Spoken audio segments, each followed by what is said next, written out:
Hi, my name is Lucy Dowell, and this is my innovation project. I decided to do a social media based project because I teach 7th and 8th graders, and they're really into their social media. So I thought it would be a really good way to engage them. In a time where our president sparks controversy and taunts global officials using social media platform, what if students could imagine historical conflicts through this lens? So this project is suited for social studies, but it could be applied to other things such as a literature study unit. In pairs, students will choose a conflict between two or more people, countries, empires, etc. And this can be done in different ways. It can be done at the end of the semester, the end of a year, as a culminating project, or even at the end of every unit. Students will then use the internet to create a fake social media interaction between them to convey the conflict and resulting changes. Each student will assume a different role and think from their perspective. Students will choose their own time period in historical conflict. Again, if this was to be done at the end of each unit, then that would be narrowed down a bit. The theme must be conflict and change, and students will show each side's perspective and reactions, including the results, change of the interaction. Students will collaborate with each other and think in a different context than their own.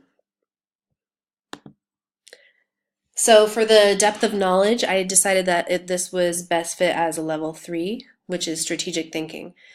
And that is because students have to construct a persona based on textual evidence and defend their argument against their partner.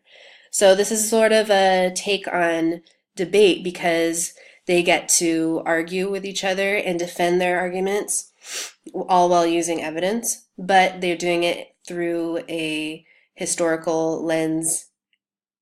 It requires complex thinking because they have to assume the thought processes of historical figures and adjust their own biases accordingly. This might be difficult for some because if they're working in pairs, they can't both be the same person. So they might have to leave their own opinions aside and think just from what that historical figure would be thinking.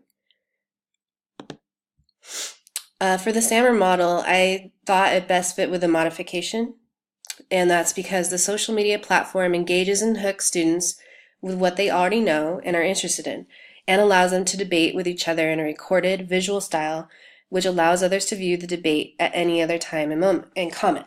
So the idea here was that once they finished their social media interactions, they could print them or post them onto the class website, like the Edmodo site. Then everyone else could view these interactions, much like people view Donald Trump's interactions today, and can comment or like them, and it kind of just allows for more collaboration with the classroom. And for the 4 C's, I thought it was best for collaboration and creativity. Students work together to formulate arguments based on historical evidence, and they create a persona different from themselves and think from a historical perspective.